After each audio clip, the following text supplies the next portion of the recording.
नमस्कार, गावचा आवाजमध्ये आपलं सर्वांचं स्वागत. बघूया आजच्या महत्त्वाच्या अपडेट्स.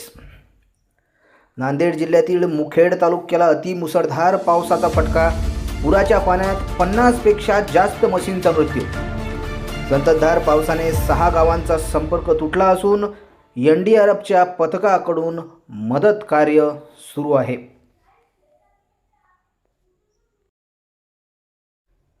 सलग 3 दिवसांच्या पावसामुळे नांदेडच्या सहस्त्रकुंड धबधब्याला विक्राळ रूप. धबधबा पाहण्यासाठी पर्यटकांची तोबा गर्दी. गेल्या 3 दिवसांपासून नांदेडमध्ये संततधार पावसामुळे धबधबा ओसंडून वाहतोय. अकोला जिल्ह्यातील बाळापूरमध्ये मुसळधार पाऊस. मन व मस नदीला मोठा पूर. नदीवरील गावांना सतर्कतेचा इशारा. हा महिनाभरातील दुसरा मोठा पूर असून अकोला जिल्ह्यात संततधार सुरू आहे. हिंगोली जिल्ह्यात 3 दिवसापासून मुसळधार पावसाने यलदरी धरण 100% भरले.